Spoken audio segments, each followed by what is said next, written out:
Aku pernah ditipu ratusan juta rupiah, sampai bank juga kewalahan, polisi juga kewalahan. Mereka nggak tahu kenapa ini bisa kejadian dan ini pertama kali mereka kejadian yang seperti ini. Di sini kita akan bahas beberapa kasus-kasus penipuan dan semi penipuan yang aku pernah ngalamin di Australia.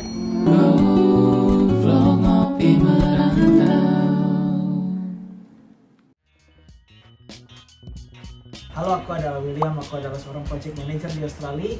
Sudah di Australia selama 10 tahun dan aku sudah mengalami berbagai macam penipuan di Australia. Halo, nama saya Riman. Saya sudah di 10 tahun di Singapura ya.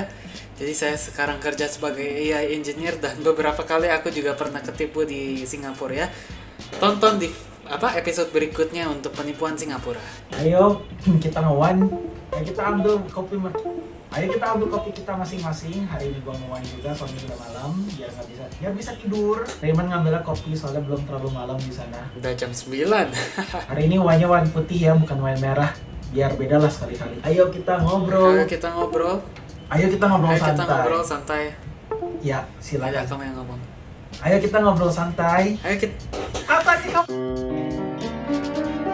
Ayo kita ngobrol santai masing-masing, grab kopi kalian masing-masing. Kita hari ini mau ngebahas tentang penipuan di Australia.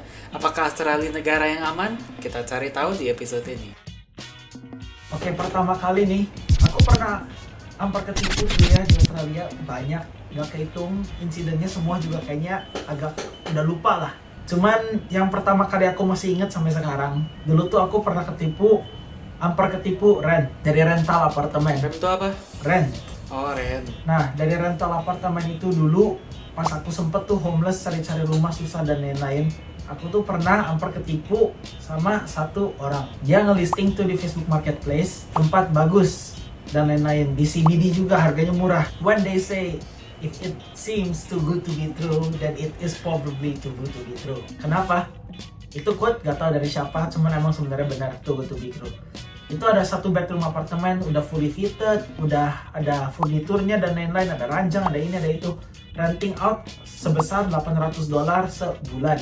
One single apartemen. Di situ tuh kok lah, ini beneran gitu ya apartemen single 1.800 sebulan? Ini yakin beneran nih. Nah, di sana kok lumayan skeptis tuh.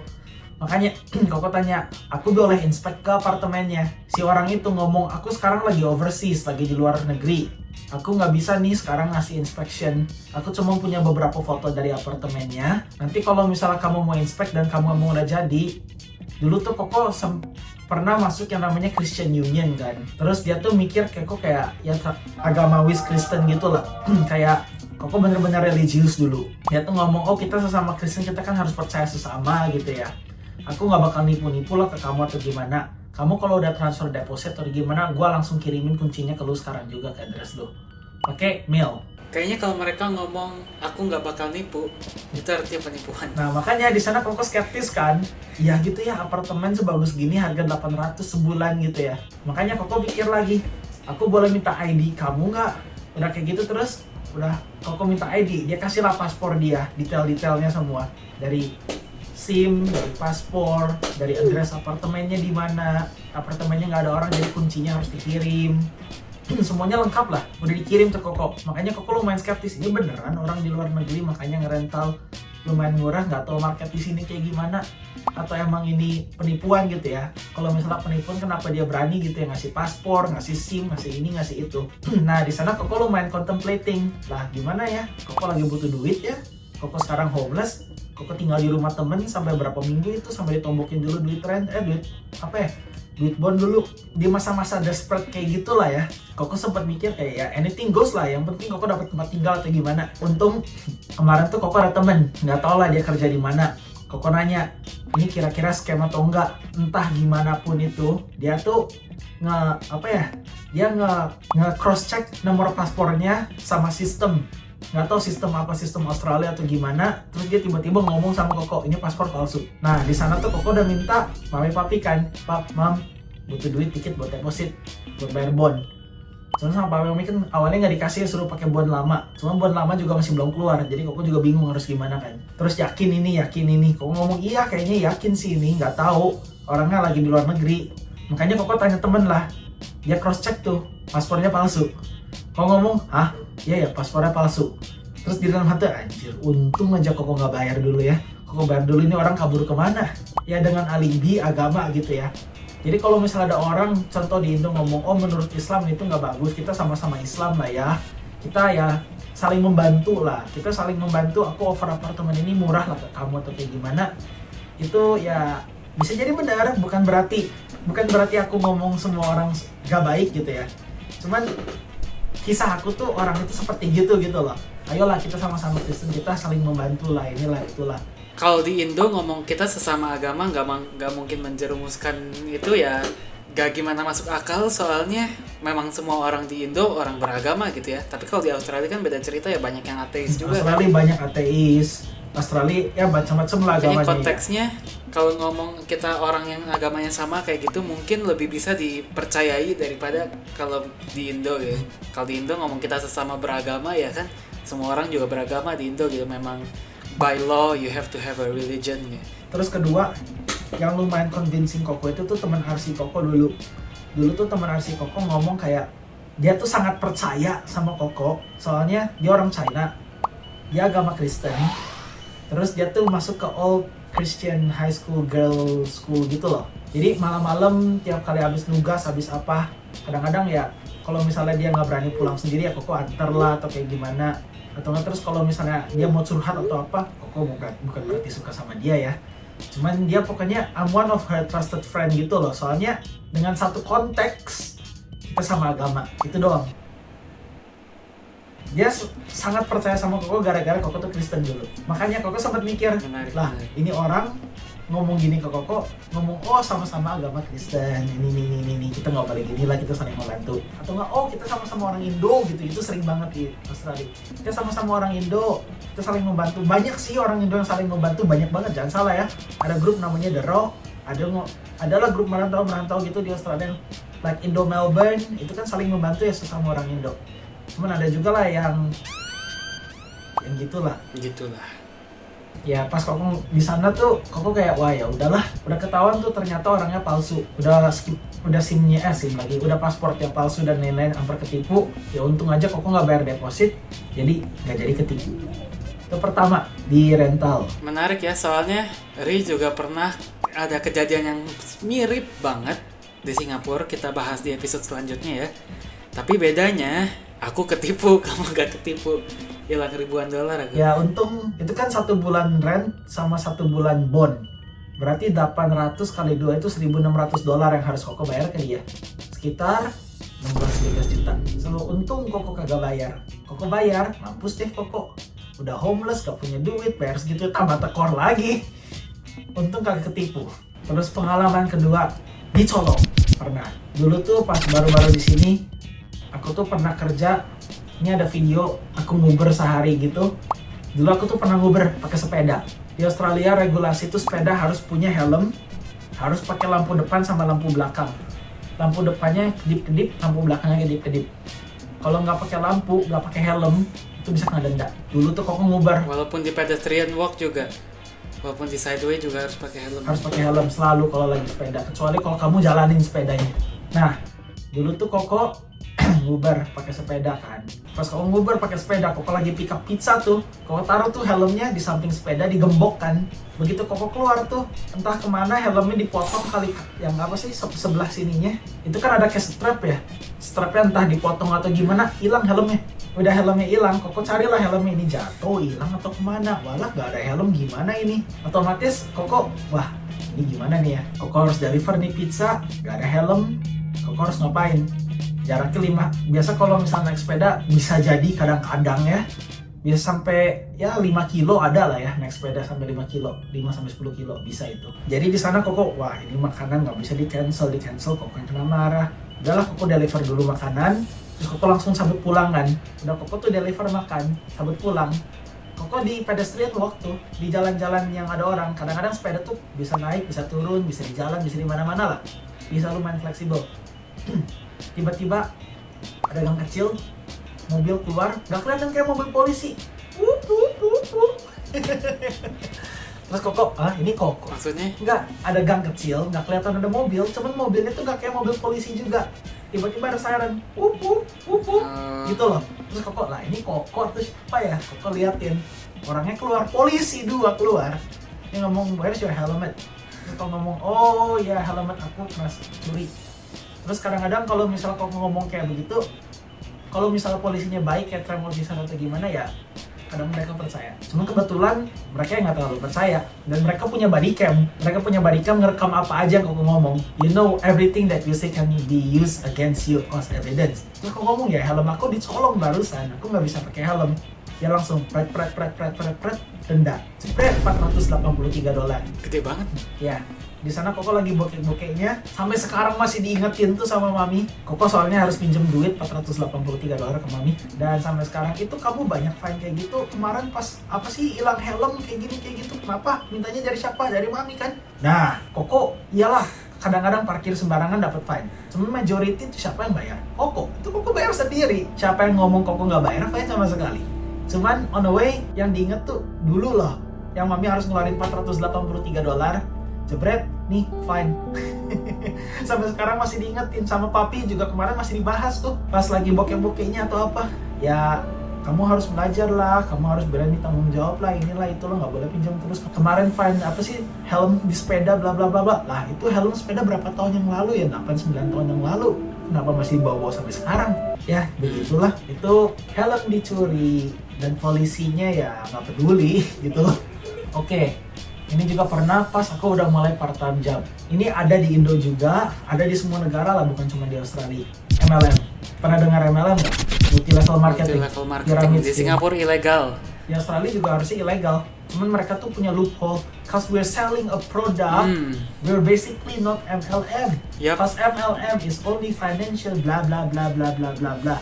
Cause we're selling a product that you are using yourself. We are not MLM. Similar experience aku juga. Ya, silakan. Itu aku tuh pernah tuh terjerumus MLM. Aku tuh dulu tipe anak yang ambis lah. Kayak aku mau ini, aku mau itu, cobain proyek ini, cobain proyek itu. Pas aku umur 16 aja aku coba tuh, enggak 16, pas aku umur 16 sama 17, aku kan dulu organisasi ya PPIA. Terus kayak, aku sekolah di Aramati aja, aku pernah jadi eksekutifnya PPIA dikit. Kebayang nggak? PPIA itu Perhimpunan Pelajar Indonesia Australia. Perhimpunan Pelajar Indonesia Australia. Juga ada. PPIA emang besar. Di Singapura namanya PPIS. Ada PPIS, ada PPIA, ada PPIA dunia. PPIA itu organisasi besar sekali. Jadi ada PPIA Victoria, ada PPIA Australia, PPIA, terus ada PPIA Aramati, Deakin, Monash, Swinburne, di setiap uni ada. Udah kayak gitu, terus di luar negeri juga ada PPIS. Koko pernah tuh ke KIPI. KIPI itu konferensi PPIA. Apalah, nggak tahu singkatan dari apa. MLM itu kan. Lupa fokus. Oh ya, kembali ke laptop. Oke, kembali ke laptop. Dulu aku ambis, aku ikut organisasi, aku bikin aplikasi dan lain-lain. Ya, ngambil-ngambil orang tuh dari beberapa PPIA lah. Kayak masukin dalam ke dalam gitu. Ada anak IT, ada anak itu. Nah, dulu tuh aku pernah ada teman kenalin aku ke mentor, katanya mentor dia. Mentor-mentoran. Mentor bukan belum tentu jelek ya. Aku juga punya mentor di sini dari Singapura. Dan dia bukan MLM, dia cuma. Tapi itu udah red flag MLM kalau udah ngomong mentor-mentoran. Jadi aku tuh punya mentor. Mentornya ngajarin aku bisnis. Mau nggak aku kenalin ke mentor aku? Biar siapa tuh kayak gimana. Terus oh ya udah, aku oke aja gitu ya. Dikenalin lah, ada satu event harus pakaian rapi, harus pakai dasi, harus pakai boots, harus pakai jas. Sampai Koko beli jas tuh ke Peter Jackson dulu. Udah Koko beli jas, datang ke event. Cuman buat ikut rapat MLM. Iya, buat ikut rapat MLM. Terus begitu kesana Koko kenalan kan sama mentornya. Oh ini sekarang lagi ada presentasi, aku mentornya ini anak, bla bla bla bla bla bla. Kamu katanya interested bisnis juga ya? Iya interested bisnis, aku lagi pengen belajar juga. Oke. Terus dia jelasin lah, itu namanya, soalnya temen Koko ada yang sukses juga di sana, bukan berarti nggak bisa sukses. Soalnya dia ya cewek pertama, kedua ya dia punya audience gitu ya. Pokoknya yang biasa sukses di MLM tuh satu, biasanya cewek cantik lumayan, kedua cewek cantik punya audience. Mereka bisa ya lumayan sukses lah di MLM meskipun profitnya nggak segitu banyak lah ya. Dan even though mereka kayak gitu, how much money do they have to spend in at first gitu ya untuk mulai bisa profitable di MLM itu. Soalnya sentimennya itu udah jelek MLM. Nah pas Koko datang tuh presentasi, namanya Koko ngomong aja, itu tuh jual suplemen. Jadi pas Koko dijelasin, Koko udah mulai skeptik tuh. Koko tuh pernah tuh sering dengar MLM namanya Amway. Pernah dulu tuh ada vacuum cleaner, Tupperware dulu tuh MLM. Terus apa sih dulu yang pernah ikut? AFC. Ya AFC itu juga MLM tuh. Pokoknya AFC Koko yakin 100% itu MLM. Jadi pas Koko datang ke sana, Koko tuh ditawarin sama bos Koko, sama bos lagi, sama mentor teman Koko. Oke, lu mau bisnis bareng sama gua nggak? Ya oke, bisnis bareng sama aku. Boleh. Jadi kita jualan apa? Terus dia ngomong, oh aku jualan suplemen. Terus Koko nyobain satu produknya yang namanya Rev3 Energy Drink Healthy. Enak lumayan. Cuma packagingnya jelek banget. Koko tuh ngasih sugesti ke dia gara-gara kok nggak tahu apa-apa. Ini packaging bisa diganti buat marketing. Kalau misal packagingnya kayak begini, dijual di shelf di Kohl's, di Woolies, kayak Carrefour lah, di Carrefour kayak ibarat itu nggak bakal laku.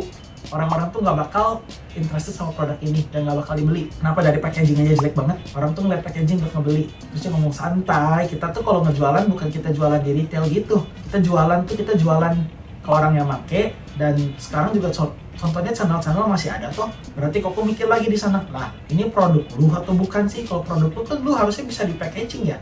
Terus, di sana Koko mikir lagi, ini benar bisnis atau enggak? Terus Koko ngomong, aku harus punya ABN gak sih? Enggak usah. Nanti kalau misalnya kamu udah kayak gini, kalau misalnya Koko udah kalau misalnya udah jalan, udah oke, ada penjualan, baru kamu bikin ABN, itu jatuhnya ke ABN income. Terus secara share gitu ya, Koko dapat berapa? Kalau misal Koko kontribusi dan role Koko apa di sini? Role kamu ya sales, kamu jualan. Jualan. Oke, menarik. Dana yang aku harus invest dulu berapa? 400 sekian dolar untuk buka 3 business center dulu tuh namanya. Udah buka 3 business center, Koko ngomong, oh ya udah lebih banyak business center aku buat yang lebih bagus dong. Aku buka 3. Kenapa? Dulu tuh kebetulan yang bikin Koko percaya, katanya you will understand along the way lah ya. Pas lu lagi kerjain, you will understand. We offer mentorship. Terus dia juga setiap seminggu sekali ada kayak meeting di rumah dia, makan-makan bareng, ngejelasin tentang bisnis ini itu. Nah, di sana kebetulan Koko tuh ada teman sekosan Koko dulu, sampai Koko lihat lagi, wah, Koko udah nge-spend 400 dolar, itu hampir setengah dari duit Koko yang Koko dapat biasanya per bulan. Terus udah hampir spend semua, kita harus ada yang namanya auto order. Jadi setiap bulan kita harus order lagi. Duit komisinya buat siapa? Buat upline kita. Udah buat upline kita komisinya, downline kita juga harus auto order dan bayar komisi ke Koko gitu loh. Jadi lebih banyak sales Koko, lebih banyak produk yang Koko makan, lebih banyak upline dapat uang. Dan Koko juga mikir dong, lah kalau misal kita nggak bisa dapat downline, sentimennya MLM jelek, orang-orang pada nggak mau ikut bisnisnya, orang-orang udah pada nggak mau ikut bisnisnya, kenapa tiba-tiba duit aku tarik terus, suplemen dimakan juga kagak gitu ya. Mentor Koko selalu ngomong, hey, if you wanna sell a product, you must take the product as well. That's why you have to buy the product. Without buying the product, you cannot sell the product, right? So, kalau misalnya lu nggak beli produknya, lu nggak bisa jual produknya. Yakin lu bisa jualan lewat gambar? Dulu juga Koko pernah tuh ngambil barang gratis di Facebook Marketplace buat ngebuktiin. Terus udah ngambil barang gratis di Facebook Marketplace, terus Koko jualin lagi di Facebook Marketplace. Pernah itu Koko juga lakuin. Ini kursi Koko dapat gratis ini. Kursi di belakang aku. Kursi bagus gak? Bagus. So bukan berarti kamu harus beli barang biar bisa ngejual barang. Kamu jualan barang gratis juga bisa jadi calo. Kamu ngambil barang di mana, kamu foto, kamu lihat barangnya, aku bantu jualin ya. Oke, aku foto. Udah aku foto, kamu jual lah di Facebook Marketplace, di Tokopedia, di mana lah, bisa aja itu. Gak tau kalau misal Tokopedia itu nggak pernah nyoba ya. Di sini aku nyobanya pakai Facebook Marketplace, pakai Gumtree. Suplemen di mana-mana. Sampai Koko bobo ke Indo tuh suplemen Yusana dulu. Downline cuma dikit, terus akhirnya Koko sadar tuh, lah Koko profit dari downline cuma segini, cuman capital yang Koko expand buat ngejalanin ini bisnis dari dulu sampai sekarang tuh lebih banyak dibanding income yang Koko dapat. Dan jeleknya kalau masuk ke MLM itu, kalau kamu nggak bisa dapat duit banyak, yang salah siapa? Yang salah kamu kurang kerja keras dibilangnya. Benar. Kamu kurang kerja keras lah ini, makanya mentorship lagi, bla bla bla bla bla. Nah, makanya MLM tuh kalau misalnya kamu tiba-tiba ketemu teman, mau ngopi, terus tiba-tiba ngomongin bisnis, ada mentor, kamu bisa cepet hilang temen, cepet banget. Kenapa? Soalnya ya kamu ada di MLM. Makanya yang Koko sacrifice di MLM, 1, temen, 2, koneksi yang emang benar-benar bisa dipercayai lah. Kayak Koko pernah bilang cewek gara-gara MLM, Koko ajak ke event MLM, terus dia tahu itu MLM, terus dia nggak pernah ngomong sama Koko lagi. Di sana Koko sadar, hilang. Kamu mau bikin ceweknya downline kamu. Ya, Koko nawarin opportunity itu sih, bukan cuman downline doang. Soalnya Koko dulu genuinely think like emang itu lumayan bagus, padahal kagak gitu ya. Jadi kalau misalnya sistemnya ada satu orang di bawah, ada 2 orang, 3 orang, 4 orang, 5 orang, downline ngebayang upline, dan makin atas makin kaya, makin bawah makin susah, itu MLM. So ya, itulah pengalaman Koko MLM. Hilang temen iya, hilang uang iya. Dan satu soal yang kayaknya nggak bakal bisa dijawab nih, bukan nggak bisa dijawab, susah dijawab untuk orang MLM, yang pasti Koko tanyain, what's your PNL? Profit and Loss Analysis. Jadi kalau misalnya kamu nanya ini mentor, oke, kamu sekarang earning banyak money dari MLM ya, oke, valid, kamu applied, kamu di atas dan kamu udah jadi mentor, kamu gold director atau apapun itu. Kalau kamu bisa tolong ceritain nggak PNL lu apa dari awal sampai akhir? How much money did you spend on the business already to get it this far? And how much are you earning at the moment? Kalau misalnya dia nggak bisa nge-explain ya. Terus kedua, how much shares are you getting on the company? If I don't own shares, basically you're not operating a company, you're not operating a business. Because if you own a business, technically you own and operate a business. You could be an independent contractor. Kayak contoh Uber itu diituin sebagai sole trader. Sole trader itu tuh ya bisnis perorangan lah ya. Jadi bisnis perorangan itu tuh bisa jadi kontraktor, bisa jadi punya bisnis sendiri kayak bisnis haircut, restoran, bisa itu. Lu punya aset, lu punya restoran, artinya lu punya bisnis. Cuman kalau misalnya lu punya Australian business number atau lu punya ya bisnis dan lu kerja sebagai kontraktor, lu tuh you're not a business owner but you're an employee. So itu beberapa hal yang harus diperhatiin lah. Terus dari lu harus beli produk untuk atasan lu juga. Bukan untuk atasan lu, dari atasan lu. Dari atasan lu. Kalau lu harus beli produk dari atasan lu, itu juga bisa jadi MLM. Terus tipuan ketiga tuh Ponzi. Tahu Charles Ponzi nggak? Pernah dengar Ponzi scheme sebenarnya. Ponzi scheme. Jadi Ponzi scheme tuh orang embel-embel ngomong kayak, oke, aku ambil duit kamu, aku mainin di aset atau aku mainin di saham. Udah aku mainin di saham, padahal dia mah nge-mainin. Terus ada orang lain nge-invest, duit dari orang lain ngebalikin ke kamu sebagai quote-unquote profit. Jadi sebenarnya contoh Raymond ngasih Koko duit 10 juta. Terus Mami ngasih Koko duit 20 juta. Ngomongnya sih Koko profit di saham atau profit di trading atau kayak gimana. Koko mainin duit Papi, mainin duit Raymond. Terus begitu Koko ngomong, oh Ray, tau nggak? Aku profit 20% loh. Oh ya? Coba lihat aku mau take profit dong. Koko balikin lah duitnya. Itu Koko ngambil dari duit Mami. Terus gara-gara Raymond deposit, kayak judul lah, deposit udah menang gede, deposit tambah gede lagi. Wah, aku profitnya lumayan gede nih. Raymond deposit lagi, Koko lebih gede lagi duitnya, biar profitnya ngulungi lebih gede lagi. Cuman mereka tuh ngambil duitnya bukan dari emang benar trading atau dari apa. Mereka ngambil duitnya dari duit orang lain. Dia lama-kelamaan Ponzi bisa tutup atau orangnya kabur. Itu Ponzi. Jadi kalau ada orang bukan institusi, bukan orang yang emang di-manage sama koalisi itu ASIC, Australian Security Investment Commission, bukan broker, gimana ya? Bukan broker beneran broker, atau emang orang kayak, oh aku jago saham, aku mainin, dan dia bukan institusi, itu harus diwaspadain. Bisa jadi dia Ponzi.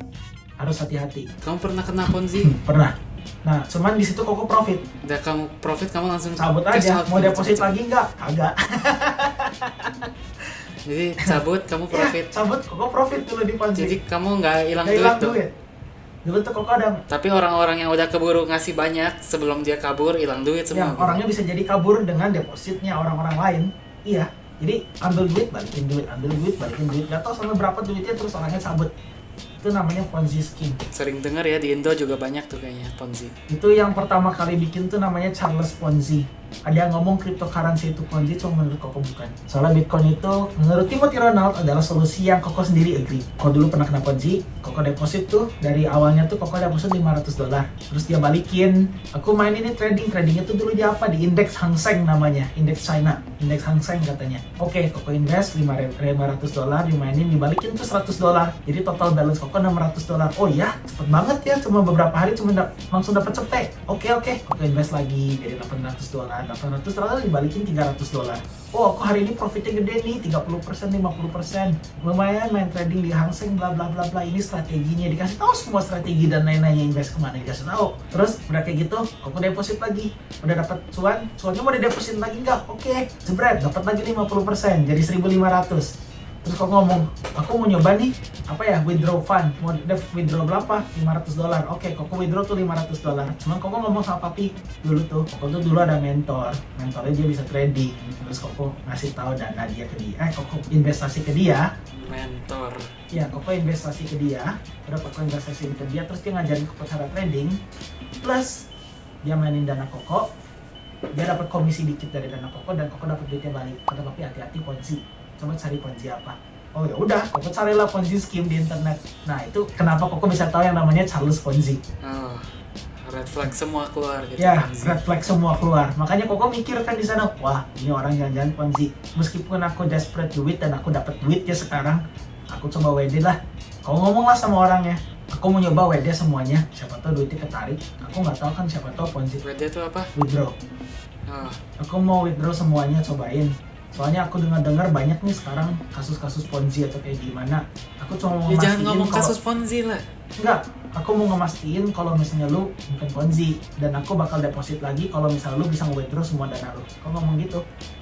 Terus ngomong, oh aman bos, nih duitnya ditransfer ke Koko. Terus Koko kan ngomong Koko pengen deposit berapa? Soalnya Koko tuh pengen deposit lebih gede lagi. Kemungkinan Koko pengen deposit 2 ribuan atau 3 ribuan. So, cuman Koko pengen ngemastiin kalau Koko tuh bisa nge-withdraw semua dana Koko. Ya kasihlah dananya ke Koko jempret, masuk ke kombank Koko.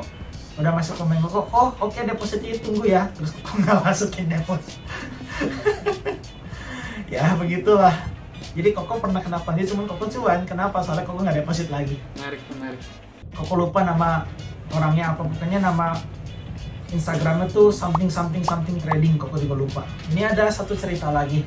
Ini lumayan gede ya hilangnya. Aku juga dulu pernah nih dengan intent aku tuh pengen ngelanjutin usahanya mama ngejual kayak barang-barang branded gitu ya di sini. Ini sampai sekarang barangnya masih ada di sini. Kayak dulu tuh plan aku mau ngedominasiin Facebook Marketplace. Jadi Facebook Marketplace aku post barang setiap hari sebanyak-banyaknya dengan logo Koko, dengan logo eksklusif. Jadi kalau misalnya ada barang eksklusif yang ada di Facebook Marketplace di Australia, orang tuh tahu ini barang dari eksklusif gitu ya. Jadi namanya besar gitu ya, dominasiin Facebook Marketplace. Itu rencananya Koko di awal. Terus dulu tuh Koko pernah nemuin, Koko jual Rolex kan, Rolex Datejust Vintage Two Tone with Diamond dial Two Tone Jubilee 31 mili. 31 mili.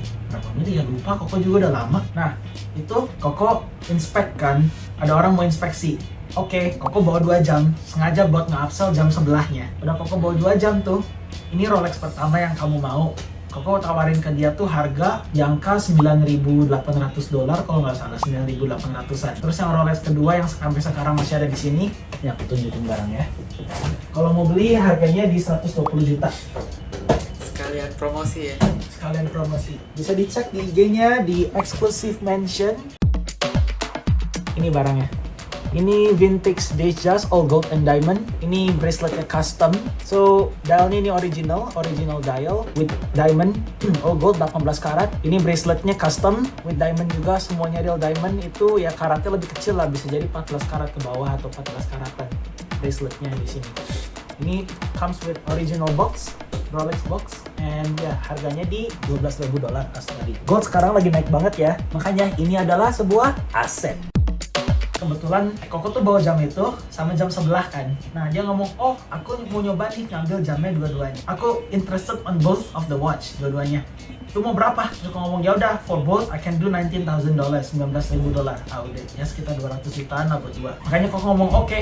Awalnya Koko tuh ngomong cash only. Udah Koko ngomong cash only, dia ngomong aku nggak punya cash soalnya teller kan per hari cuma bisa $10.000 ya maksimum. Jadi oh ya udah, gimana nih? Aku mau ngambil sekarang. If I take it now, I'll transfer it via BSB sama account number. Oke. BSB itu branch something lah, bisa dicari di internet. Biasa orang transfer lewat bank, bukan pakai nomor rekening kalau di Australia, antara pakai PID atau pakai BSB sama account number. PID scam di sini juga banyak, makanya Koko lebih aman pakai ya BSB account number aja lah, biar aman lah sama bank. Koko kasih lah BSB sama account number, dia transfer, ceting masuk di account Koko pending $19.000. Cuman dananya Koko tuh masih nol, pending doang tulisannya. Wah berarti ini orang udah transfer nih. Cuman tulisannya bukan BSB account number transfer, bukan fast transfer. Tulisannya check deposit something di Commonwealth Bank, Collins Street. Soalnya Koko tukerannya di Commonwealth Bank biar ada CCTV, siapa tahu kenapa-napa. Di sana Koko ngomong, oh ya udahlah ini orang udah transfer, dananya udah pending, udah mau masuk juga, berarti ini nggak scam dong. Cuman dananya belum masuk nih. Makanya Koko telepon Mami, kata Mami tuh jangan dikasih dulu jamnya sampai dananya masuk. Cuma biasa bank di sini tuh 1 hari kerja dan itu udah malam. Masa ya Koko pulang lagi bawa dulu 2 jamnya dan dia udah transfer dana ke Koko. Yang ada malah Koko yang dikira scam dong, ya nggak sih? Dia mau udah transfer, dananya udah pending, kenapa 2 jamnya Koko bawa? Nanti besok-besok apalagi dari Facebook Marketplace, Koko tiba-tiba menghilang, duit dia angus, ada di akunnya Koko, kan bisa aja ya. Makanya dealnya Koko sama dia tuh, oke, berhubung lu udah transfer, lu ambil jam yang lebih murah nih, yang $9.800, lu ambil dulu, udah lu ambil dulu, besok pas dananya udah masuk, aku kasih jam yang kedua. Dan itu juga Koko udah telepon accountant Koko.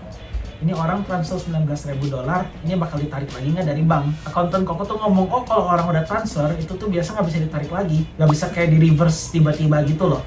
Tiba-tiba Biasa kalau, ya, terus malamnya jam 11, hampir jam 12 malam lah, tiba-tiba Koko buka bank tuh, udah bukan pending lagi. Dana Koko minus $19.000. Bukan positif. Yang harusnya duit Koko dikasih, duit Koko malah ditarik $19.000. Koko telepon lah itu orang. Lah, ini gimana ini duitnya ditarik? Gak diangkat. Cewek Koko telepon. Koko sampai ke kantor polisi. Kata polisi, ini masih urusan bank. Ada kemungkinan ini ada admin issue atau kayak gimana. Because there's an admin issue atau gimana. Coba kamu revolve dulu sama bank. Gimana caranya tiba-tiba bisa duitmu yang ketarik? Gak tahu, Koko juga gak tahu. Makanya besok tuh Koko ambil cuti.